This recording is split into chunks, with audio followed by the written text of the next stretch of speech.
Airport in the United States last year dealt with 81 million passengers. You can see how frenetic the activity can sometimes get. Just here we've got a 737 on the right unloading the bags. An A service takes just 48 hours. But the D service, taking place once every 5-year cycle. Aircraft here at Sydney Airport by hand. And it takes 6 people 1 full working day to hand wash a jumbo jet from one end to the other. Right up at the end here of the service area we have a British Airways Boeing 747-400, and this aircraft up here on our left hand side is in the process of being washed. Now, automated washing systems are faster and less expensive than washing by hand, but we wash by hand at Sydney Airport because it uses the least amount of water and therefore creates the least amount of pollution. A detail of 6 people using nothing more than high pressure hoses, long handled brushes, soap and water will manually hose the aircraft down, soap it up, brush it, rinse it off and chamois it dry from one end to the other. A total of 48 man-hours of work in 1970. And so for 35 years these have been the biggest and most efficient aircraft flying passengers around late turning.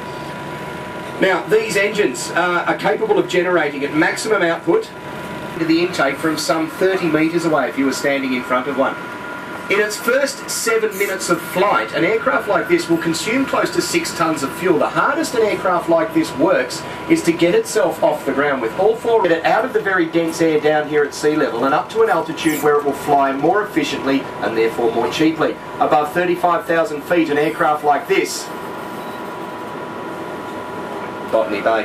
Now the net over the top of the pond is quite simply a way of trying to convince birds to go somewhere else, because as I'm sure you're aware, birds and aeroplanes don't have a fantastic working relationship, and it does tend quite large looking aircraft when you compare them to some domestic jets. We may see one compared to a jumbo, but this will give you a really good idea of the only people that are nervous on this aeroplane at the moment, everybody, are the people sitting in first class right up the front, because with the yaw of the aircraft they can actually see the runway they're about to land on. Notice the rolling and pitching and yawing constantly taking place. I get paid to do that. That's good fun. We don't get to do that very often, ladies and gentlemen. We were just very, very lucky that I left. Just give a bit of angle there for you. There you go. And that's just 4 wheels. Imagine what it looks like when 16 of them touch the ground at the same time. There are aircraft that are now cheaper per seat per kilometre to fly passengers around the world.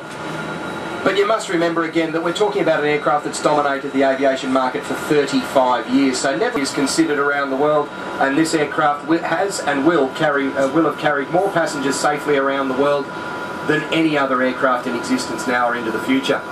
But its days as the world's biggest passenger jet are also numbered. I'm sure some of you have seen over the last couple of weeks images on the news services of the new Super Jumbo, the the new double-deck A380 Airbus, as we've just mentioned.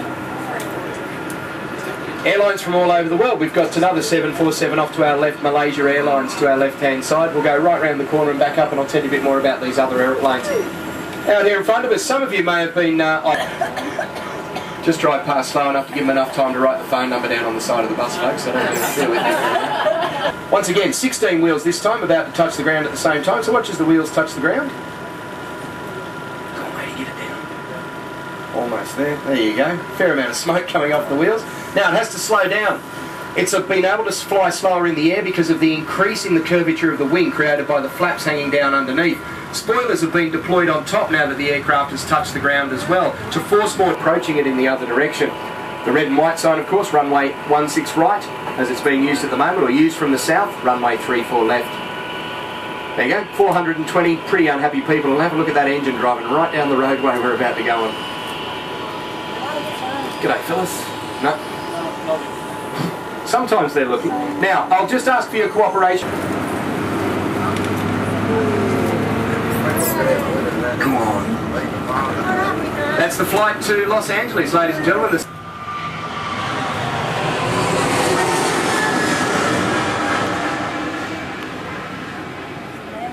This is usually the time, ladies and gentlemen, to the south. Now changing radio frequencies onto the departures control frequency, which will get them out of that 45 nautical mile radius of Sydney Airport.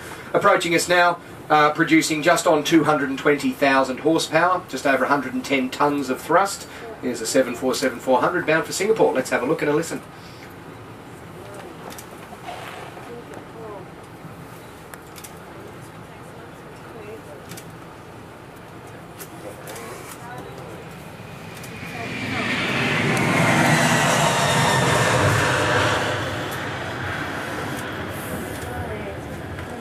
How'd you go? Missed it. Oh, one was